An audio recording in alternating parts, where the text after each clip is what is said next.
Hypnosis basically is a vehicle. It's a way to travel, it's a way to get to the subconscious mind.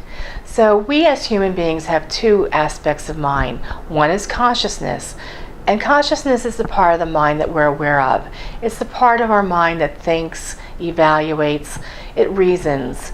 It's called the deductive reasoner. It's the part of your mind that needs to sleep at night, and that's why we call it the waking brain. But the part that I'm going to share with you and work with is basically the subconscious mind, the greater part of our mind. So if we're going to be reaching the subconscious mind through hypnosis, let's talk about what the subconscious mind does. Now I'm going to stick to the clinical for now, and yes, it's really a large part. There's so much in the metaphysical aspect of it, but that would take a much longer video. So we're going to stick to the clinical for now. So according to science, your subconscious mind has three functioning purposes. One, it stores all memory. Every thought, every emotion, and every experience, anything and everything that has transpired in your lifetime is all stored in your subconscious mind. A very big aspect of the subconscious. The second thing, according to science, is that your subconscious mind controls all of your involuntary body's functions. Your heart rate, your respiratory system, every neurological impulse, every hormone excretion. I mean, the millions of things that your body does in every moment is all orchestrated by the subconscious mind.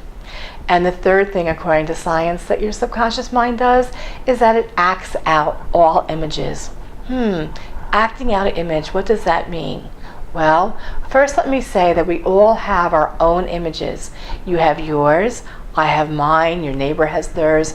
We all have images, and whatever images are there, we automatically act them out. Take, for example, somebody that comes in to quit smoking.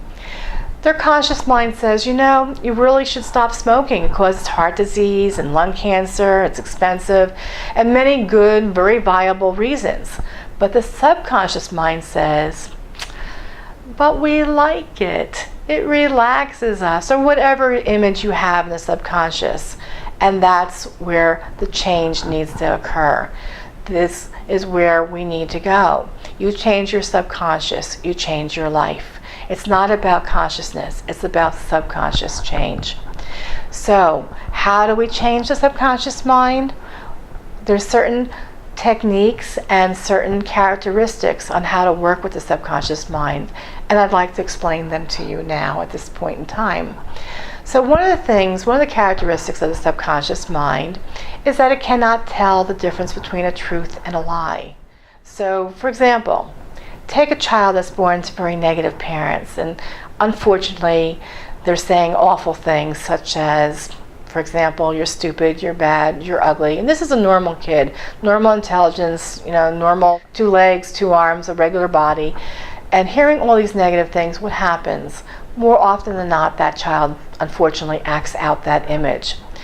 The opposite is true. You take a child that's born to very positive parents, and that child may actually have a handicap, a club foot or no foot at all.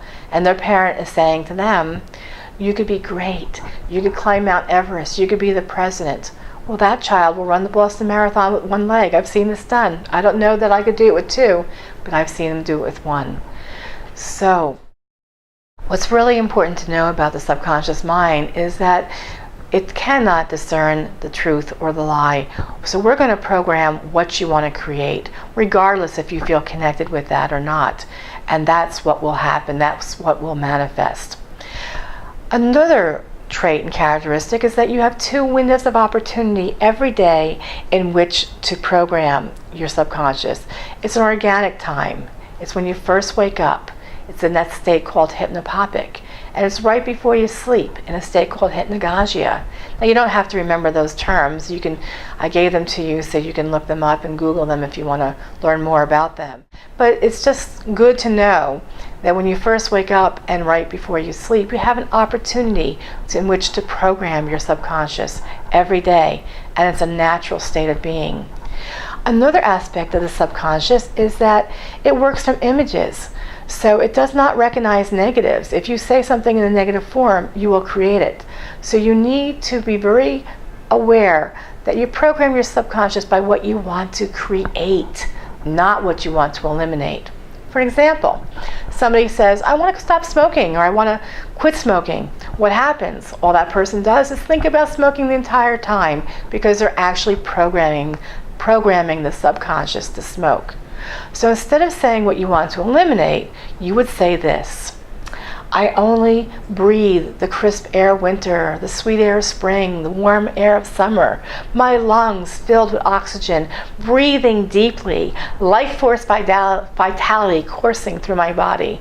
It's a different image than I don't want to smoke. You're saying what you want to create, not what you want to eliminate. And last but not least is something called the 21-day rule. Now, I'm going to share the 21-day rule with you, and you may know it already, but it's not my words. I've memorized it straight from the textbooks. So here we go. It is a proven psychological fact that any image, idea, or concept that's ever repeated either to you or by you or through you for 21 consecutive days or more automatically becomes a subconscious acting habit, concept, or pattern, with or without your acceptance or approval. So that is a very powerful statement, and we utilize all these techniques and much more at the Higher Self Hypnosis Center. Thank you for listening.